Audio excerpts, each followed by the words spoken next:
राज्यात ओबीसी प्रवर्गात मराठा आरक्षणाच्या मागणीसाठी मराठा समाजाचे नेते मनोज जरांगे पाटील राज्याचा दौरा करत आहे। मात्र यावर राष्ट्रीय ओबीसी महासंघाचे बबनराव तायवाडे यांनी ताशेरे ओढलेत। मराठा समाजाचे नेते 54 लाख नोंदी सापडल्याचं म्हणत मराठा समाजाचीच दिशाभूल करत आहे।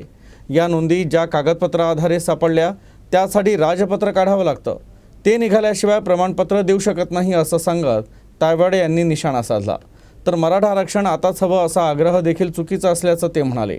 ते नागपुरात बोलत होते। ह्या ज्या 54 लाख नोंदी सापडल्या म्हणतात, ह्या 13 प्रकारचे कागदपत्र तपासून सापडलेले आहेत। आतापर्यंत 13 पैकी फक्त 2च कागदपत्र ग्राह्य धरल्या जात होते, महसुली कागदपत्र आणि शैक्षणिक कागद। आता नव्याने जे 11 कागदपत्र किंवा दस्तऐवजाचा समावेश त्यामध्ये करण्यात आला। या 11 प्रकारच्या दस्तऐवजाच्या ऑथेंटिसिटीबद्दल जोपर्यंत राज्य सरकार शासन निर्णय काढत नाही, राजपत्र काढत नाही, तोपर्यंत प्रशासकीय अधिकारी तशा प्रकारचे प्रमाणपत्र निर्गमित करू शकत नाही।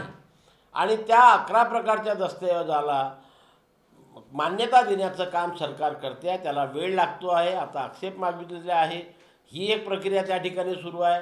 राज्य मागासवर्गीय आयोगाकडून मागासलेपण सिद्ध करण्याचं काम जे हाती घेतलेलं आहे ते सरकार करते। आणि एक प्रक्रिया सुरू असताना, प्रक्रिया पूर्ण झालेली नसताना आजच झालं पाहिजे, आजच झालं पाहिजे, ही जी आग्रहाची भूमिका आंदोलनकर्त्यांकडनं केली जात आहे, यामुळे कुठेतरी समाजाची दिशाभूल होते असं मला वाटतं।